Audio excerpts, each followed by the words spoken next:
Welcome to another episode of Markets, Malts, and Machines. Today we'll talk a bit about A, options basics, B, another malt region, and C, the Ferrari California. But before we get there, just wanted to touch quickly on the last 2 weeks of market mayhem, if I call it that, or the non-taper tantrum. I mean, look, we knew that some of those high-flying stocks would come back down to earth because of rising 10-year yields. We covered that in our earlier episode, and that's pretty much what's happened last couple of weeks. Now, this week, it looks like all the 5, 7 year auctions have been doing pretty well, and the treasuries maybe were oversold, and hence there's some buying signals, and the auctions went well. As a result, the 10-year yield has been more or less hovering about 1.5 when it actually touched 1.6 a couple of times in the last 2 weeks. Nevertheless, I feel the pressure is going to stay on as the yields keep going up on one hand. Hence, there may be more pain to come in some of these high-flying stocks. Tesla being one of them, and it's gone all the way down to the 500 handle. Now it's back up to 690 plus. We'll see what happens as the yields start their march back on up to 1.6. But that's all the intro for today. Let's get on with the show.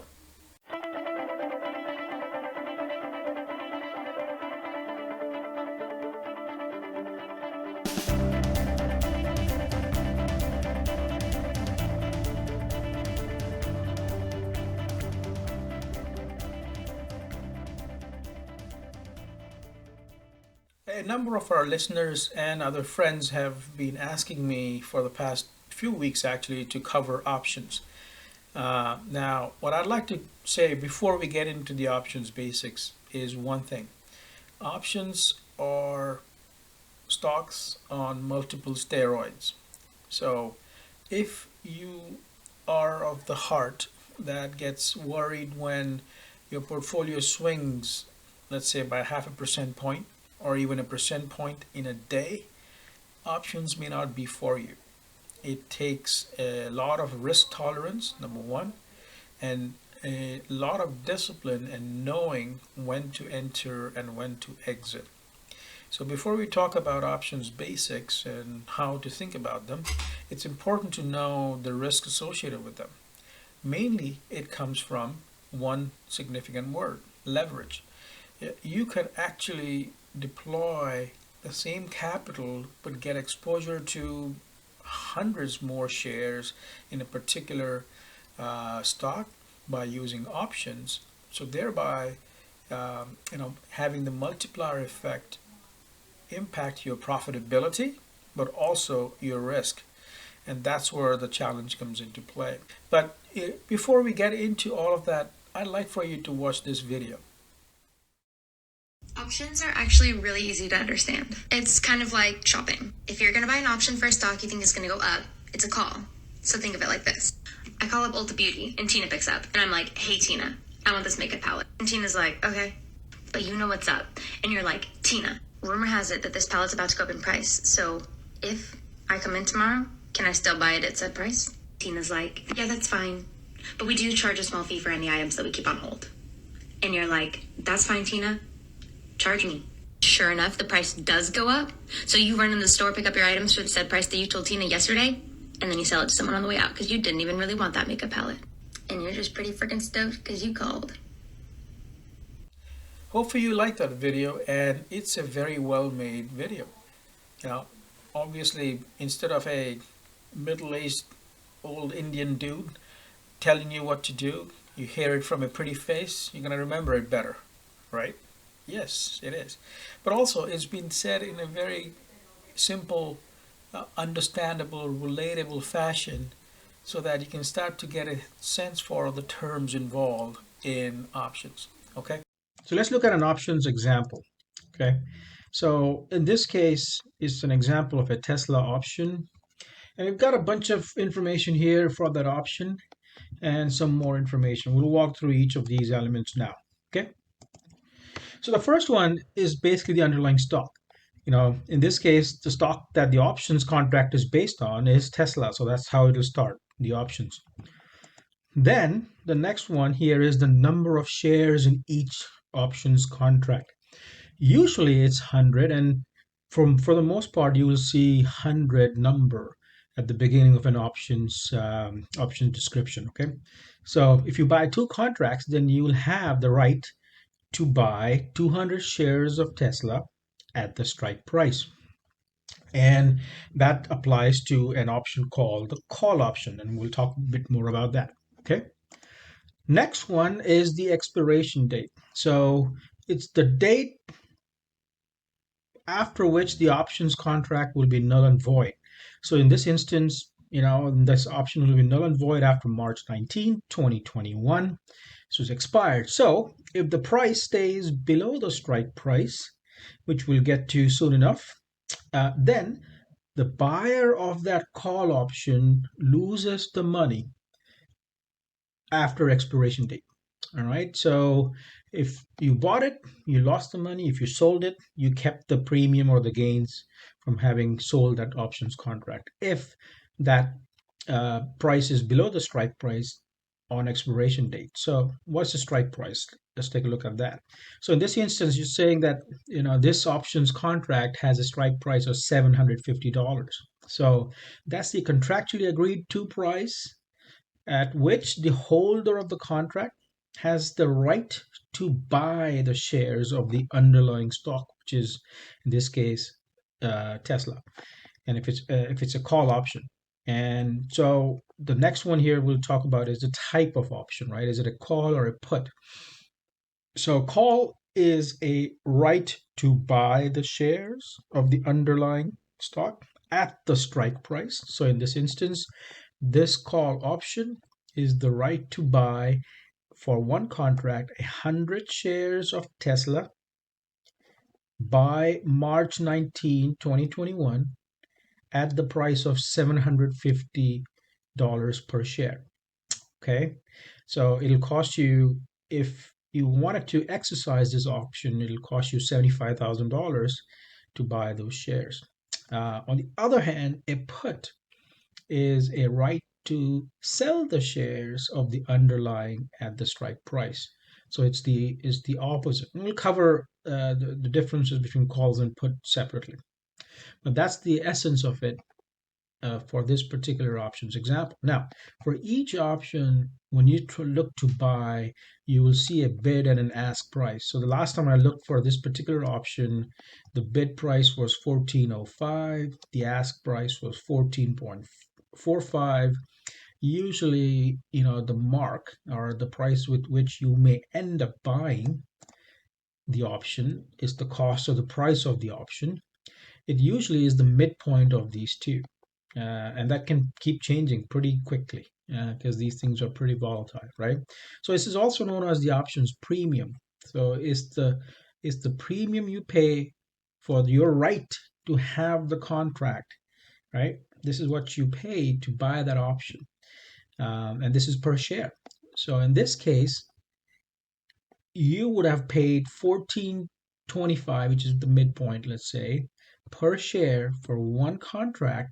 So in total, you would have actually spent $1,425 to buy one contract of this Tesla option that is a call option, which will expire on 19th of March. And so by that time, if Tesla's price, I think it closed somewhere in the six handle, 690 something. So if that price doesn't cross 750 by the end of March 19, then this money you spent, $1,425 on buying that option, would have basically been lost. So that's the premium you paid and you lost if the strike price was never exceeded. On the other side, anybody who sold that option to you would have made that money in premium because the option expired and they get to keep the premium. Okay. Now let's look at the difference between a call and a put option. So the first, as I said, a call option, the owner has the right to buy the shares of the underlying stock at that strike price.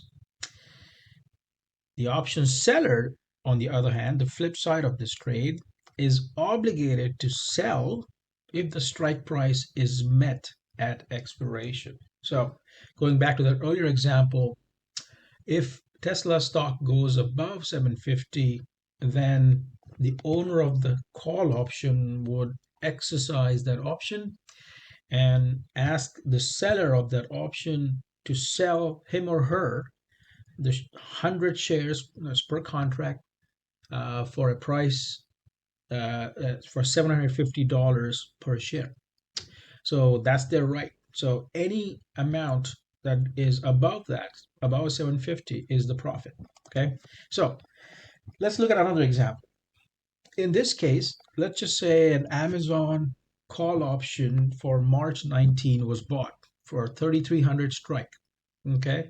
So buyer of that option will have the right to call that stock and hence purchase the shares of Amazon on or before March 19 for a price of 3,300 per share. Now, nobody's going to actually purchase that if the price of that Amazon doesn't hit 3,300. If it's anywhere below that, nobody's going to purchase and call that option beforehand and take a loss. So usually these options don't get exercised by the time of the expiration date. The only time that they'll get exercised before the expiration date is if they're deep in the money, and then there is a basically a trade-off of holding that option and having decay work or not. So that's a different discussion and a consideration for options we'll cover in another episode. But for now, we'll focus just on the options that actually get exercised, if you will, on expiration date. Okay. Now, on the other hand, the seller of that option will be obligated to sell shares of Amazon when quote unquote called for a price of 3,300 per share. And then remember, one contract is 100 shares. So that's a fair amount of money that you'll have. Someone will have to pony up to buy those shares.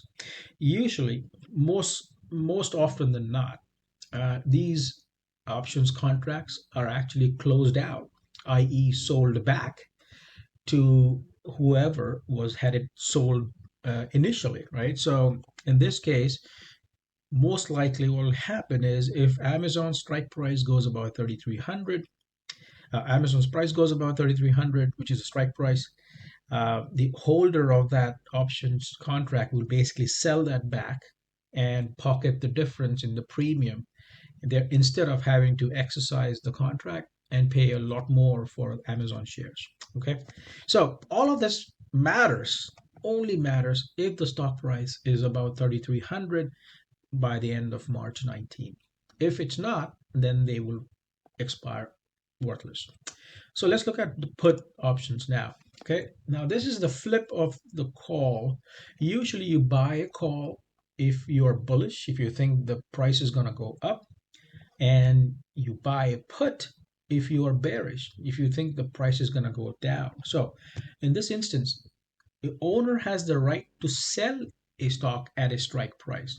That's their contractual right to sell the stock to the person who's selling them this put contract, right? So the option seller is obligated to buy the stock if the strike price is met at expiration. So let's look at an example. So on the other hand, instead of buying Amazon 3,300 call option, if you buy Amazon 2,800 put option, same expiration date, then if the price of Amazon drops below 2,800, then you would have the option to put your stock, whatever stock that might be, your stock, to the seller of that option, and hence sell the shares of Amazon on or before March 19 for a price of 2,800 per share, which is a strike price. Okay. Now, on the flip side, seller of that option will be obligated to buy those shares from you if and only if Amazon stock price is below 2,800.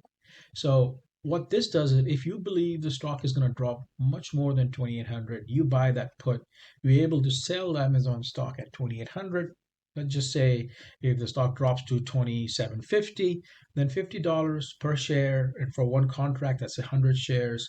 So that's $5,000 is your profit. So that's how you can profit from owning a put if you think the price is going to drop. And the way you make profit from owning a call is if you think the price is going to go above the strike price you have in your call option. Okay, so that's the difference between a call and a put. Let's look at some main option strategies. We'll just cover the intro for this episode, and we can cover much more in detail in following episodes. So the first one really that's used as a low risk option strategy is that of a covered call. So this is used when you actually own a, let's say, 100 shares of the underlying stock, and you would like to get a better yield from that stock. Yield as in you like to make some more money. If you don't think the stock is going to go too high, then you want to make some more money despite the lack of movement on the underlying stock. And that's when you think about selling a call. And it's usually called a covered call because in case that call is called upon, that means you will be put in a position to sell those shares because you sold that call option. You already have 100 shares to sell. Okay, so you won't have to find those shares to sell. You already have them, and that's why it's called a covered call. So that's one of the reasons why it's a low risk option strategy. And most folks who start on options, they start on covered calls first. So you got to have at least 100. Then you can write one contract. You can sell one contract. And in this example, if you have 100 shares of Tesla, you can sell one contract of Tesla for whatever strike price and the premium that you may find in the options chain. Okay, but that's the options. The conservative or the less risky options trading strategy is that of a covered call. Moving on to long calls and puts. Now, look, this is the one that you use if you are convinced on a particular directional move, okay, in the underlying. So you think it's going to happen. A lot of times, what people do is they use this strategy around earnings. If they expect earnings to surprise to the upside, then they may buy a call option. If they expect earnings to surprise to the downside, they may buy a put option. But essentially, you are putting at risk here is the premium you pay to buy the call or the put. Because if the strike price isn't met by expiration date, you will lose that premium, but you'll know how much you'll lose. So that's the key in this is it is slightly riskier because options expire, and when they do, the premium associated with them is basically a loss if you bought them. So it's slightly riskier than the covered call, but it's defined risk. You know you're only going to lose the amount of money you paid to buy that option. So that's the second one, long calls and puts. The next one is spreads. So it's similar to a long call or put, but to minimize the premium exposure you have. For example, let's just say you were to buy the one contract of Tesla for a 750 strike price, March 19. We talked about that earlier. And let's say that's going for $7, right? So you would lose $7 per share for one contract. That's $700 you would lose if the strike price isn't met. Now, to reduce your losses, what you may want to do in a spread is you then sell a higher strike price Tesla call. So you bought the 750, maybe you sell the 800. The premium for that would be lower than $7. It may be $3 or $4. So net you're gonna end up, putting on a risk of $4 in total because you sold that call option, but also you'll be limiting your upside. So the upside will be the difference in the strike price of 750 and 800, which is $50. So if Tesla stock goes above $800, you will not capture that upside. On the other hand, you would have limited your downside by selling the higher strike call. So that's called a call spread, and you can do a similar spread for put. You can buy and sell put spreads, right? So again, these are some things that will require a lot more in-depth discussion, but just wanted to do an introduction for spreads. And last but certainly not the least is basically naked selling, right? So there is no support. This is the highest risk, right? So if you sold a put contract, let's just say you sold one for Tesla, the strike price of 650 with an expiration of March 19, and the price of Tesla goes to $500, that means you'd lose 150 bucks per share. And for 100 shares, you're down $15,000 just like that in 1 week. So that's where your conviction needs to be very high when you do naked either put selling or naked call selling, that the strike price will not be met. So there are different strategies to figure out what the probability is of the strike price being met, and we can cover that in upcoming episodes.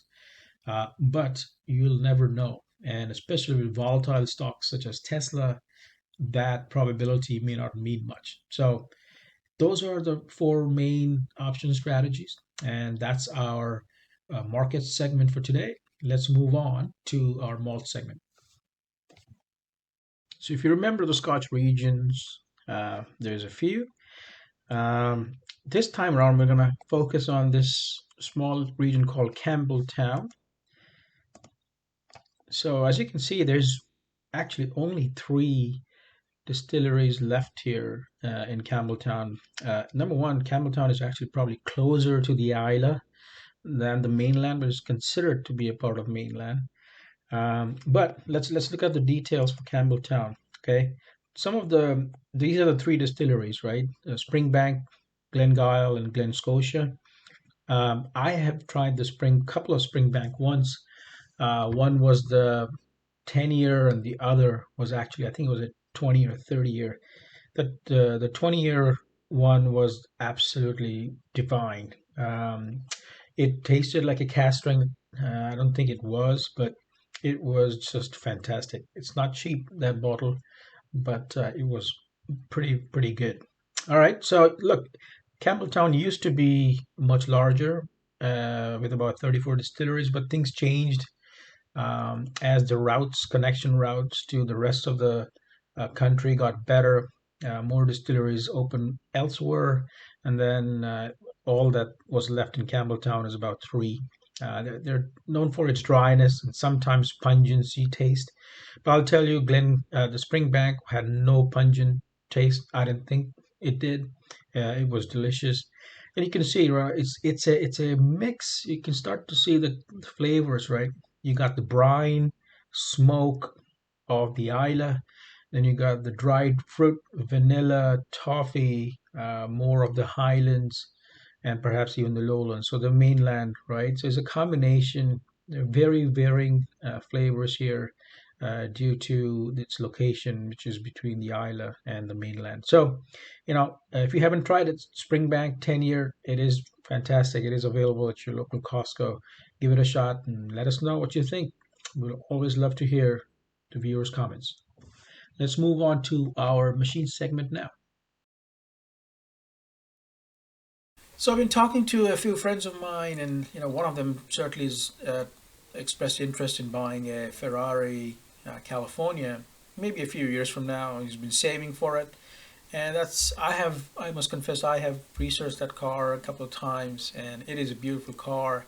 But there are a few things to consider anytime you buy such a marquee brand, and also cars that are known for their speed, but sometimes also known for potentially really high maintenance bills. So let's take a look at what are the options, what's available in the market when it comes to Ferrari California across the different years, and what do the experts have to say about that. So let's look at the Ferrari California. I went to this website called Exotic Car Hacks. They had a pretty well-rounded description of what this car is why this was so popular, and also what to watch out for, right? But the two words, as rightfully described here, that come to mind when it comes to Ferrari California is elegance and power. Certainly, it's just a beautiful looking car. The curves on this that go on forever on the side, and the power that comes with its engine, and can go 0 to 60 in about 4 seconds. So it's both beauty and the beast right here in the same package, right? So when you go through this, the description here, you'll see it in some pictures. It's amazingly beautiful car. Here you can see the engine that was built, and basically what they're saying in here is that it's, Aston Martin and Bentley are titans in their own right. They are no match for the passion and the power that comes from the Ferrari label. And you can see that engine right here. It's a beautiful looking engine. Now, this model debuted in 2008, right?